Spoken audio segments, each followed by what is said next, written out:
Tu penses savoir à quoi ressemble l'amour maternel. Laisse-moi te dire ce que ça coûte vraiment. Mon nom n'a plus d'importance. Ce qui compte, c'est que pendant 40 ans, je me suis effacé, morceau par morceau, sourire après sourire, jusqu'à ce qu'il ne reste plus que la forme des besoins d'autrui. Je suis devenu l'écho dans ma propre maison. L'ombre qui nettoyait, cuisinait, s'inquiétait, économisait et se sacrifiait jusqu'à ce que le sacrifice devienne mon seul langage. Mais je m'avance. Cette histoire commence par un gâteau au citron. Pas n'importe lequel. Son gâteau au citron. Celui que j'ai appris à faire quand elle avait 7 ans, debout sur ce tabouret en bois dans notre minuscule cuisine lyonnaise, la farine dans les cheveux noirs, réclamant plus de zeste de citron parce qu'elle voulait que tout ait le goût du soleil. Même à cette époque, elle était exigeante. Même à ce moment-là, j'ai dit oui à tout. 40 ans de oui. Oui aux cours de violon hors de prix quand l'argent était serré. Oui, traverser la ville en voiture pour ce prof de danse spécial. Oui, à l'université à Paris pendant que je faisais des doubles journées à l'usine textile. Oui au mariage que je ne pouvais pas me permettre, mais que j'avais planifié quand même, car son bonheur était ma religion. Oui au gardiennage tous les week-ends pour qu'elle puisse vivre sa vie pendant que j'oubliais à quoi ressemblait la mienne. Oui, oui, oui. Jusqu'à ce que « oui » devienne le seul mot que je sache dire. Alors, pour ses 40e ans, j'ai fait ce gâteau. La même recette. Les mêmes mesures précises. Le même espoir que cette fois, peut-être cette fois, elle me regarderait et verrait de l'amour. De l'effort. Quelque chose qui vaut la peine d'être conservé. J'ai cogné à sa porte à Neuilly-sur-Seine. Cette belle maison que son mari avait achetée avec l'argent de son cabinet. La maison que je les ai aidés à payer en gardant leurs enfants gratuitement, en leur préparant à manger quand elle était trop fatiguée, en étant l'échafaudage invisible qui maintenait leur vie parfaite. Elle a ouvert la porte avec cette expression que j'avais appris à déchiffrer comme la météo. Des nuages d'orage s'amoncelaient. Maman. Pas chaleureux. Pas heureux. Juste un signe de reconnaissance. Comme si j'étais le facteur qui lui livrait quelque chose qu'elle ne voulait pas. Je t'ai apporté ton gâteau, dis-je en tendant la boîte bleue familière de la pâtisserie du coin. Plus maison mon arthrite le mélange trop douloureux mais la même recette que je leur avais donnée des années auparavant. Pour ton anniversaire. Elle n'a pas pris la boîte. Faut qu'on parle. Le lien tendu entre nous était comme un fil. Tendu. Prêt à craquer. Son salon était impeccable. Des divans blancs qui criaient « Ne te touche pas, ne vis pas, ne sois pas humain ici ». Elle pointa une chaise comme si j'étais une étrangère à la recherche d'un rendez-vous. Je m'assis. Le gâteau était en équilibre sur mes genoux, me sentant soudain un peu bête. 40 ans d'anniversaire, et je croyais encore à la magie du citron et de l'amour. J'ai réfléchi, dit-elle. Chaque mot était mesuré. Clinique. À nous. Ah, cette dynamique. Dynamique. Comme si l'amour était un arrangement commercial. Thomas et moi, on a jasé de notre avenir. De l'avenir de notre famille. Et on pense. Elle a fait une pause. Regarde ses mains manucurées. On pense qu'il est temps pour toi de prendre du recul. Reculer. Comme si j'étais en train de m'écraser sur une photo. Je ne comprends pas. Maman. Sa façon de le dire. Comme si j'étais lente. Comme si j'étais l'enfant maintenant. T'es toujours là. Toujours à m'appeler. Toujours impliqué. Les enfants grandissent. On a besoin d'espace pour être notre propre famille. De l'espace. J'ai regardé autour de moi dans cette immense pièce, aux murs blancs et grands comme de la neige fraîche. De combien d'espace supplémentaires 4 personnes auraient-elles besoin? Mais je viens seulement quand tu le demandes. Quand tu as besoin d'aide pour. C'est ça le problème. Sa voix était sèche maintenant. Impatiente. Tu penses qu'on a besoin de toi. Mais ce n'est plus le cas. Le gâteau semblait plus lourd. Mes mains étaient vides. Je t'ai élevé, ai-je murmuré. Oui. Et maintenant, j'élève mes propres enfants. Sans interférence. Interférence. 40 ans d'amour, et c'est comme ça qu'elle l'appelait. Je veux que tu disparaisses de ma vie. Ces mots m'ont frappé comme de l'eau froide. Comme le choc de l'air hivernal quand on sort sans préparation. Disparaître? Prends un peu de temps. Retrouve-toi. T'as jamais eu ta propre vie, hein? Alors vas-y. Ailleurs. Elle se leva. La conversation était terminée avant même que je comprenne qu'elle avait commencé. J'ai laissé le gâteau sur sa table basse. Un soleil citronné abandonné dans cette pièce blanche et stérile. Alors que je me dirigeais vers ma voiture, j'ai senti quelque chose craquer dans ma poitrine. Pas mon cœur, les cœurs sont plus forts qu'on le pense. Quelque chose de plus petit, mais de plus essentiel. La partie de moi qui croyait compter. Le trajet du retour vers mon petit appartement du 13e arrondissement a passé comme un rêve. Feu rouge, feu vert, le chemin familier que j'avais emprunté 1000 fois pour la voir, pour l'aider, pour lui être utile. Maintenant, j'avais l'impression de m'éloigner de mes propres funérailles. De retour à la maison, j'étais assis dans ma cuisine en train de fixer le mur. Disparaître. Le mot résonnait. J'ai réalisé alors que je m'entraînais à disparaître depuis des années. Chaque fois que je disais oui alors que je voulais dire non. Chaque fois que je souriais quand j'avais envie de pleurer. Chaque fois que j'étais plus petit pour qu'elle puisse devenir plus grande. J'étais déjà un fantôme dans ma propre vie. Mais j'ai appris que les fantômes peuvent hanter bien plus que des maisons. Ce soir-là, j'ai téléphoné à ma sœur Marie à Marseille. Nous n'avions pas beaucoup parlé depuis sa retraite. Elle avait toujours été la plus intelligente, celle qui voyageait, qui avait gardé son nom après son mariage, qui disait non avec une assurance que je n'avais jamais apprise. Claire? Sa voix était chaude de surprise. Comment ça va, ma belle? La gentillesse dans sa voix a brisé quelque chose. Elle m'a dit de disparaître. Silence. Puis, qui t'a dit quoi? Alors je lui ai tout raconté. Tout. Le gâteau, la conversation, le mot qui résonnait sans cesse, disparaître. Marie a écouté sans m'interrompre, et quand j'ai eu fini, je l'ai entendu soupirer. Claire. Oh, mon Dieu. Qu'est-ce que tu t'es fait? Qu'est-ce que tu veux dire? Tu t'effaces depuis 40 ans. Elle est en train de finir le travail. La vérité m'a frappé comme un vertige. Que dois-je faire? Tu apparais, a-t-elle dit simplement. Tu arrêtes de disparaître et tu commences à apparaître. Mais d'abord, tu dois te rappeler qui tu étais avant de devenir sa mère. Après avoir raccroché, je me suis assise dans le noir et j'ai essayé de me souvenir. Avant d'être sa mère, j'étais... Quoi? Les souvenirs me sont revenus par fragments. Des croquis dans les marges des manuels scolaires. Le prof d'art plastique qui disait que j'avais le sens de la lumière et de l'ombre. La bourse d'études aux beaux-arts que j'avais refusée parce que papa disait que les filles n'avaient pas besoin d'éducation, mais d'un mari. La rencontre avec Jean à 19 ans, le mariage à 20 ans, la grossesse à 21 ans. Les carnets de croquis que j'avais cachés dans le garde-robe après sa naissance. Les peintures qui avaient séché faute d'usage. Les rêves que je réduisais de plus en plus jusqu'à ce qu'ils s'intègrent parfaitement à ses besoins. Qui étais-je avant de disparaître? Une artiste, peut-être. Une femme qui voyait la beauté et essayait de la capturer. Quelqu'un qui existait pour elle-même. Le lendemain matin, j'ai fait du café et je me suis assise avec ce nouveau savoir. J'avais 62 ans. J'avais quelques économies, pas beaucoup, mais suffisantes. J'avais ce petit appart qui m'appartenait, payé par 30 ans de travail en usine. J'avais des mains qui fonctionnaient encore, des yeux qui voyaient encore, un cœur qui battait encore. J'avais du temps. Peut-être pas 40 ans, mais quelque chose. Une décennie, peut-être 2 si j'avais de la chance. Assez de temps pour me rappeler d'exister. Mais d'abord, je devais survivre à la disparition. Parce que quand on a passé 40 ans à être tout pour quelqu'un, apprendre à être soi-même, c'est comme se noyer à l'envers. Les semaines qui ont suivi ont été étranges. Pas d'appels quotidiens.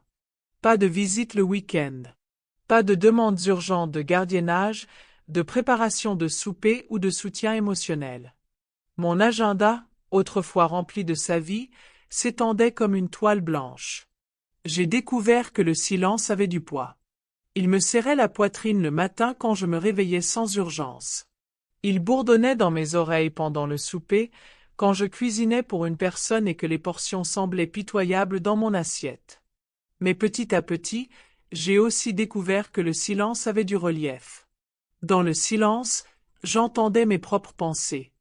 Elles étaient hésitantes au début, comme des inconnus qui se rencontrent. Qui suis-je quand on n'a pas besoin de moi? Qu'est-ce que je veux quand personne ne me demande de vouloir leur bonheur? J'ai commencé petit. Marcher jusqu'au marché au lieu de courir au supermarché. Choisir des légumes pour la couleur autant que pour des raisons pratiques. Acheter des fleurs, juste parce qu'elles étaient belles, pas parce qu'elles pourraient égayer la journée de quelqu'un. J'ai trouvé un magasin de fournitures d'art à Saint-Germain. L'odeur m'a frappé comme un souvenir, de la térébenthine et des possibilités. Du papier et de l'espoir. La jeune femme derrière le comptoir était couverte de taches de peinture, les cheveux relevés avec ce qui ressemblait à un pinceau. Puis-je vous aider? Je dessinais, que j'ai dit. Les mots semblaient rouillés. Il y a longtemps. Elle a souri. Le dessin ne vous oublie pas, même quand vous l'oubliez. J'ai acheté un carnet de croquis. Des crayons basiques. Rien de spécial.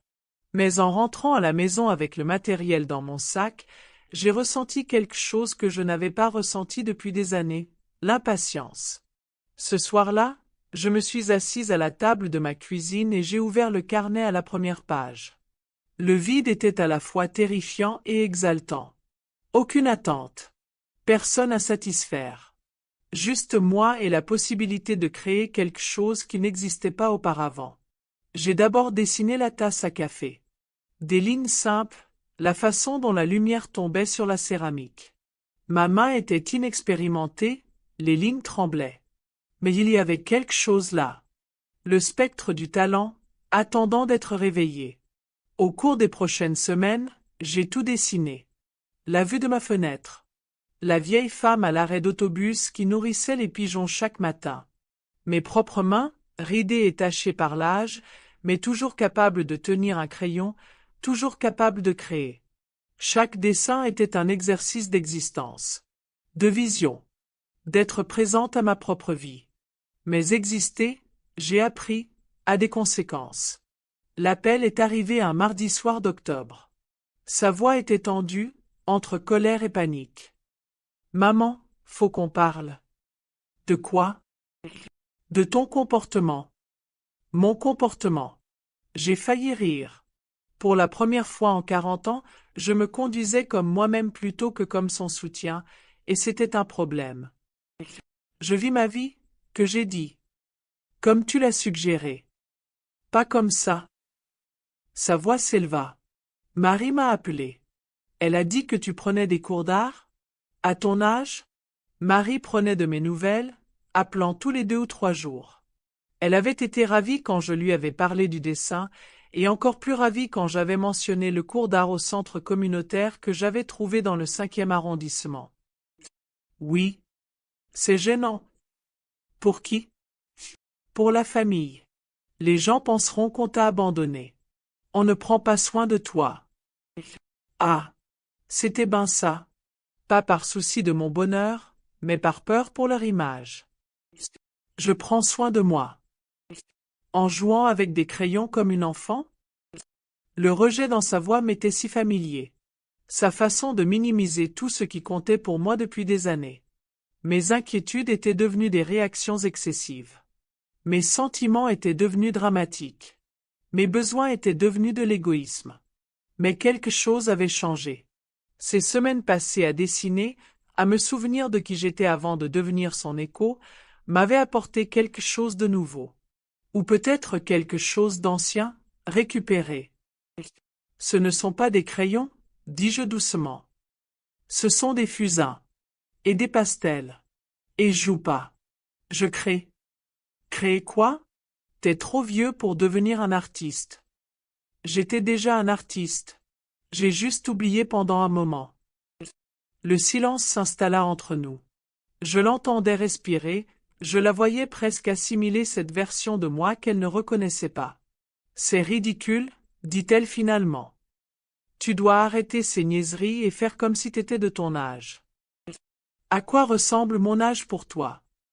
Calme, serviable, reconnaissante d'avoir une famille au lieu de courir après des fantasmes sur la vie que tu croyais avoir manqué. Reconnaissante. Pour 40 ans de disparition. Pour qu'on m'ait dit que mon amour était une ingérence. Pour qu'on me demande de disparaître de la vie que j'avais contribué à créer. Je ne cours pas après des fantasmes, dis-je. Je cours après moi-même. Eh bien, va te faire voir ailleurs. Les voisins discutent. Ils te demandent pourquoi tu n'es plus là, pourquoi tu ne t'occupes pas des enfants.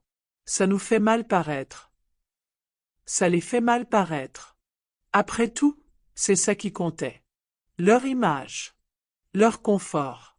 Leur vie, bâtie sur les fondations de mon travail invisible. Qu'est-ce que tu veux que je fasse? Reviens. Sois raisonnable. Redeviens toi-même. Point. Je suis moi-même. Pour la première fois depuis 40 ans. Point. Ce n'est pas toi. C'est une crise de la quarantaine. Une tentative d'être quelqu'un que tu n'es pas. Non, j'ai dit d'une voix ferme. Certaine. C'est moi qui me souviens de qui j'étais avant de devenir celle que tu voulais que je sois. Elle a raccroché. Assise dans ma cuisine, le cœur battant, j'ai réalisé quelque chose d'extraordinaire. J'avais pas peur. Pour la première fois dans une conversation avec ma fille, je n'avais pas peur de sa colère, de sa déception, de son rejet. J'étais déjà rejetée. J'avais déjà disparu, selon elle. Il n'y avait plus rien à perdre. Ce qui voulait dire que, pour la première fois en 40 ans, j'étais libre. Le cours d'art avait lieu tous les jeudis soirs dans une salle qui sentait la craie et l'ambition. 12 personnes d'âge divers, la plupart à l'âge de la retraite comme moi, apprenant tout à voir différemment. Notre instructrice était Sophie, une femme d'environ 45 ans, avec des mèches grises sur ses cheveux noirs et du vernis sous les ongles. Elle avait cette confiance en elle que je recherchais quand j'étais jeune, sa façon d'évoluer dans le monde comme si elle y avait sa place. L'art, m'a-t-elle dit lors de ma première soirée, c'est pas une question de talent. C'est une question d'attention. D'être prêt à vraiment regarder quelque chose et à montrer aux autres ce qu'on voit. J'avais regardé sans voir pendant si longtemps. Voir les besoins de ma fille, ses humeurs, ses exigences. Mais ne pas voir la lumière à travers la fenêtre de ma cuisine le matin. Ne pas voir les ombres qui se dessinaient sur mes propres mains. Ne pas me voir moi-même. Lors de ce premier cours, nous avons dessiné des autoportraits avec des miroirs. J'ai regardé mon reflet et j'ai vu un inconnu. Des cheveux gris que j'avais l'intention de colorer, car elle me faisait toujours remarquer que je m'étais laissé aller. J'avais songé à cacher les rides autour de mes yeux avec du maquillage. Mais en dessinant, j'ai vu autre chose. De la force dans ma mâchoire. De l'intelligence dans mon regard. De la beauté dans la carte des années inscrite sur mon visage. Je me suis dessiné telle que j'étais, et non telle qu'on m'avait appris à me voir.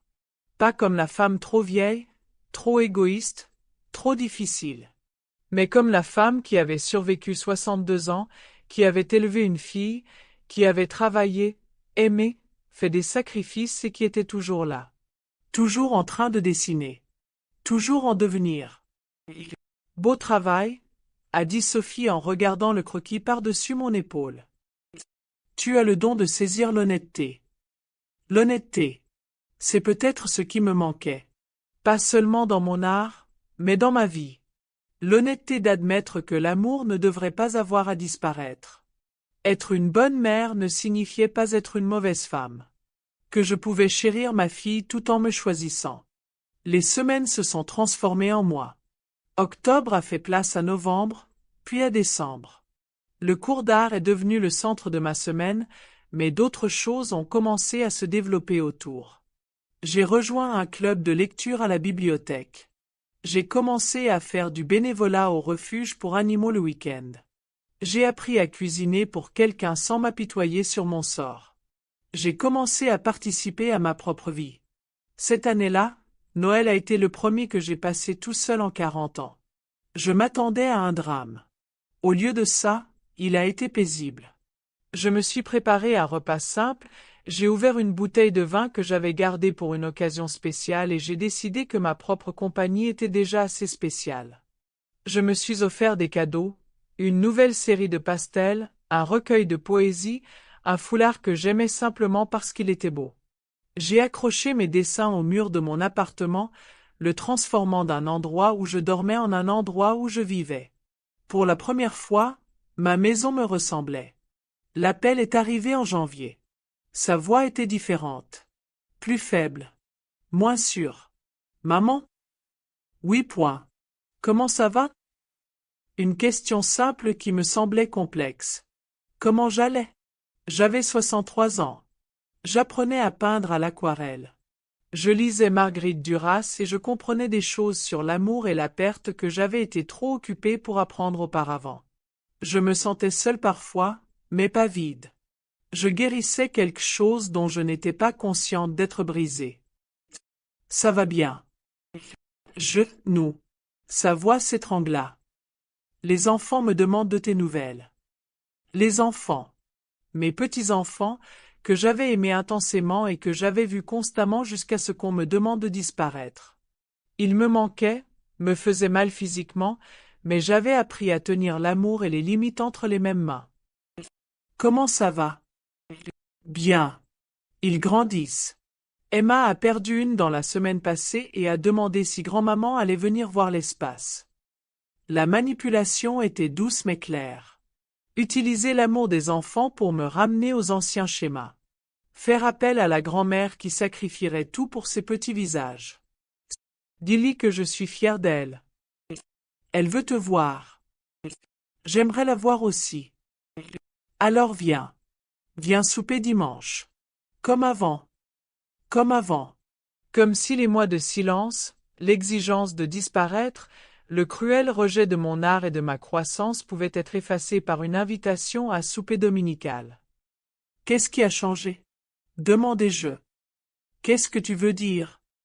En octobre, tu m'as dit de disparaître de ta vie. Maintenant, tu veux que j'aille dîner. Qu'est-ce qui a changé? Silence. Puis, j'ai peut-être été dur. Dur. Un si petit mot pour une si grosse blessure. De quoi as-tu besoin? Demandai-je, car j'avais appris à distinguer le désir du besoin dans sa voix. Rien. C'est juste que, tu me manques. Mais il y avait autre chose. Une tension dans ses mots. J'attendis. Thomas a perdu son emploi, dit-elle finalement. Juste avant Noël. Et la garde des enfants coûte si cher, et avec Emma qui commence des cours de violon. C'était là. Pas l'amour qui la ramenait, mais le besoin. Ce même besoin qui avait façonné notre relation pendant 40 ans. J'étais encore une fois utile, alors j'étais encore la bienvenue. Je suis désolée d'apprendre pour le travail de Thomas. Alors, tu viens? Dimanche? J'ai jeté un coup d'œil dans mon appartement. Les dessins sur les murs. Le chevalet que je m'étais donné pour mon anniversaire. Les livres empilés à côté de ma chaise, les recueils de poésie, les ouvrages d'histoire de l'art et les romans que je lisais enfin. La vie que je menais enfin. Non. Non. Je ne viendrai pas au souper du dimanche. Mais, j'ai dit que tu me manquais. Je sais. Mais me manquer, c'est pas pareil que de me voir. Je ne comprends pas. Quand tu m'as demandé de disparaître, j'ai appris quelque chose. J'ai appris que j'étais en train de disparaître depuis des années. Me rendre plus petite pour que tu sois plus grande. Abandonner des morceaux de moi-même pour que tu puisses avoir tout ce que tu voulais. Ce n'est pas. Je ne t'ai jamais demandé de renoncer à quoi que ce soit. Tu n'as jamais eu à me le demander. Je me suis portée volontaire. Je pensais que c'était ça l'amour. C'est l'amour. Non. C'est un sacrifice. L'amour, ce serait vouloir que j'aie ma propre vie, pas juste faire partie de la tienne quand ça t'arrange. Le silence s'est prolongé si longtemps que j'ai cru qu'elle avait raccroché. Alors, Qu'est-ce que tu veux? Demanda-t-elle enfin. Sa voix était faible et, pour la première fois de ma vie, hésitante. Je veux être ta mère et moi-même. Je veux t'aimer sans me perdre. Je veux voir mes petits-enfants sans abandonner mes cours d'art plastique. Je veux des soupers le dimanche parfois, et des soirées tranquilles seules d'autres fois. Ça a l'air égoïste. Peut-être. J'apprends qu'un peu d'égoïsme peut être salutaire. Et si j'ai besoin d'aide? Si les enfants ont besoin de toi? On verra ça ensemble. Mais je ne disparaîtrai plus. Pour personne. Un autre long silence. J'ai besoin de réfléchir, dit-elle. Prends ton temps. Je serai là. Mais je serai là telle que je suis, pas telle que tu as besoin que je sois. Après qu'elle ait raccroché, je me suis assis dans l'obscurité grandissante et j'ai senti quelque chose se poser dans ma poitrine. Pas vraiment la paix, mais une possibilité. La possibilité qu'on trouve une nouvelle façon de s'aimer. Ou la possibilité que non, et que tout irait bien. Le printemps est arrivé comme une promesse. Le cours d'art a organisé une petite exposition au centre communautaire, ouverte à mes amis et à ma famille. J'avais 6 œuvres à présenter, 3 portraits, 2 paysages et une œuvre abstraite que j'avais peinte pendant une semaine particulièrement difficile de février, où la solitude me submergeait. Je l'avais intitulée « Apparition ». Des couches de couleurs émergeant de l'obscurité. La lumière se frayant un chemin à travers l'ombre. Ce n'était pas techniquement parfait, mais c'était sincère. C'était à moi. L'expo a ouvert ses portes un jeudi soir de mai. Je portais une robe que je m'étais achetée, d'un bleu profond comme le ciel du soir. J'avais arrêté de me teindre les cheveux, et le gris filtrait comme des rubans argentés. J'étais moi-même. Le centre communautaire était bondé. Des familles d'autres élèves, des voisins, des amateurs d'art de l'arrondissement. Je me tenais à côté de ma petite exposition, nerveuse mais fière. Ce n'étaient pas des chefs-d'œuvre, mais des preuves. La preuve que j'existais. Que je voyais la beauté et que je pouvais la créer. Excusez-moi. Je me suis retourné et j'ai trouvé une jeune femme, dans la trentaine, qui étudiait ma peinture abstraite avec une attention sérieuse. C'est vous qui avez peint ça? Oui. C'est extraordinaire. La façon dont vous avez superposé les couleurs, ça raconte une histoire. Quelle histoire voyez-vous? Elle pencha la tête, pensive. Quelqu'un qui se trouve. Quelqu'un qui sort de sa cachette. J'ai souri. C'est tout à fait ça. Elle s'est présentée, Léa, galeriste du 6e arrondissement. On a parlé de mon travail, de mes débuts artistiques tardifs, du courage qu'il faut pour être vu. Avez-vous songé à vendre vos œuvres d'art? A-t-elle demandé. La question m'a surpris. Je n'aurais jamais pensé que ce ne sont que des exercices. Des pièces d'entraînement. L'art n'a pas besoin d'être parfait pour avoir de la valeur. Ça doit juste être vrai. Elle m'a donné sa carte et m'a demandé si j'envisagerais de la laisser exposer quelques œuvres dans la prochaine exposition collective de sa galerie pour les artistes émergents de plus de 50 ans. Artiste émergente. À 63 ans.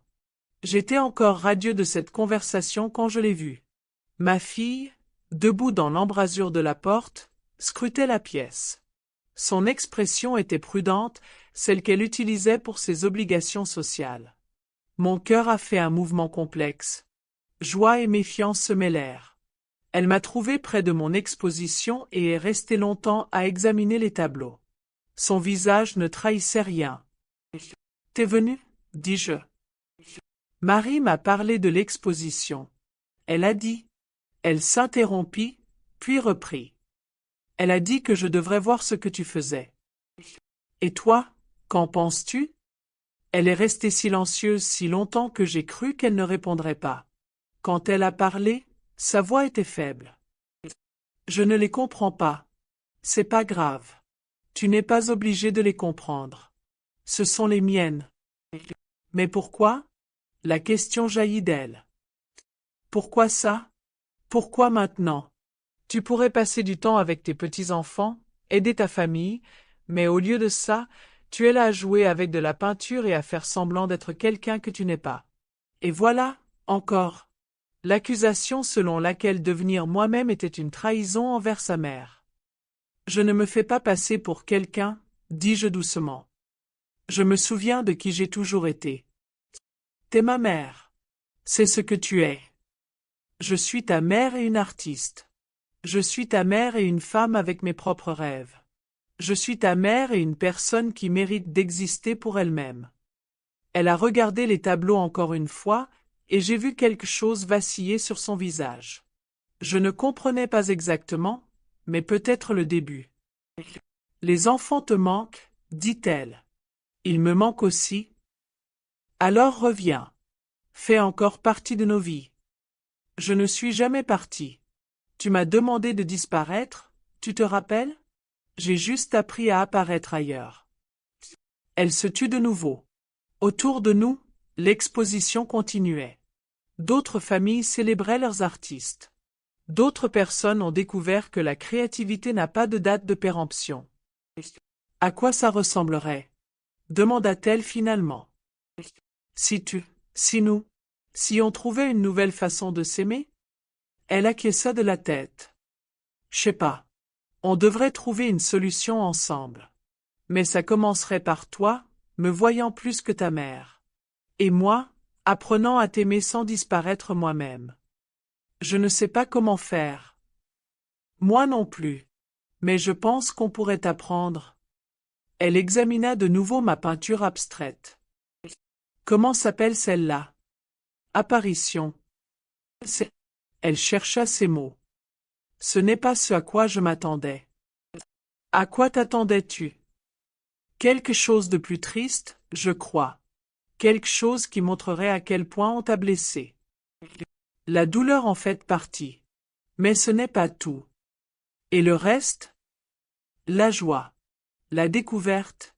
Le soulagement d'être enfin moi-même. Elle est restée silencieuse pendant un long moment. Quand elle a parlé, sa voix était différente. Plus jeune, d'une certaine manière. Je suis désolée, dit-elle. De t'avoir dit de disparaître. De t'avoir donné l'impression que l'amour signifiait effacer. Je suis désolée aussi. D'avoir disparu si complètement que tu as oublié que j'étais une personne distincte de ta mère. Je ne sais pas comment avoir une mère qui est aussi, ça. Elle montra les tableaux. Tu n'as pas besoin de le savoir tout de suite. On verra au fur et à mesure. Tu manques vraiment aux enfants. Alors commençons par là. Commençons par moi, leur grand-mère, ta mère est aussi quelqu'un qui peint le jeudi soir. Elle sourit alors, hésitante mais sincère. Puis-je voir les autres tableaux? Tu m'en parleras? Alors je le fis. Je lui ai présenté chaque œuvre, lui racontant ce que j'avais vu, ce que j'avais essayé de capturer. Elle m'a écouté avec une attention que j'avais presque oubliée. En arrivant à l'autoportrait, elle s'est arrêtée. C'est comme ça que tu te vois? Maintenant, oui. T'as l'air. Elle a marqué une pause. Forte? Je suis forte. Je l'ai toujours été. J'ai juste oublié un moment. J'ai oublié aussi. À la fin de la soirée, alors que l'exposition tirait à sa fin, elle m'a aidé à emballer mes toiles pour le voyage de retour. Veux-tu venir souper dimanche? A-t-elle demandé. Pas comme avant. Différente. Mieux. À quoi ressemblerait une différence? Je sais pas encore. Mais peut-être que tu pourrais parler de ton art aux enfants. Peut-être qu'ils aimeraient essayer de dessiner avec toi. J'aimerais bien. Et peut-être que je pourrais essayer de te voir. De te voir vraiment. Pas seulement comme ma mère, mais comme Claire. Mon nom dans sa bouche sonnait étrangement et merveilleusement. J'aimerais bien ça aussi. En rentrant à la maison ce soir-là, j'ai pensé à la carte du galeriste dans mon sac. À la possibilité que mon art soit vu par des inconnus, apprécié par des gens qui ne connaissaient pas mon histoire. À la possibilité de continuer à apparaître dans de nouveaux espaces, de nouvelles manières. Mais surtout, je pensais à ma fille qui apprenait à me voir. Au lent et minutieux travail de reconstruction de l'amour sur la base de l'honnêteté plutôt que du sacrifice. De retour à la maison, j'ai accroché mes tableaux à leur place au mur. Mon appartement ressemblait maintenant à un atelier d'artiste. Comme une vie pleinement vécue plutôt qu'à moitié vécue. Je me suis fait du thé et je me suis assis avec mon carnet de croquis, dessinant à la lumière d'une lampe. À l'extérieur, Paris bourdonnait d'activités sans fin. À l'intérieur, je dessinais la vue de ma fenêtre, toit et cheminée, jeux d'ombre et de lumière, la ville s'étalant comme autant de possibilités. Demain, c'était vendredi. J'avais planifié la fin de semaine, refuge pour animaux le matin, dîner avec Marie, venue de Marseille en visite, un nouveau livre à lire l'après-midi. Dimanche, souper avec ma fille et mes petits-enfants. Lundi, retour à ma routine, à mes propres choix. Une vie à la mesure d'une seule personne, la vivant pleinement, au lieu d'une demi-vie étirée pour subvenir aux besoins de tous. J'avais 63 ans. J'avais perdu 40 ans à disparaître, mais il me restait du temps. Du temps pour peindre, pour grandir, pour aimer sans me perdre. Du temps pour être à la fois mère et femme. Du temps pour apparaître dans ma propre vie et y rester. Dans la marge de mon carnet de croquis, j'ai écrit un mot pour moi-même. Rappelle-toi, t'es pas trop vieille pour recommencer. Tu n'es pas trop pénible pour exister. Tu n'es pas obligé de disparaître pour que d'autres puissent briller davantage. Puis j'ai dessiné une dernière chose, mais maintenant un pinceau, créant quelque chose qui n'avait jamais existé auparavant. La preuve que j'étais là. La preuve que j'étais importante. La preuve qu'apprendre à apparaître est l'art le plus important de tous.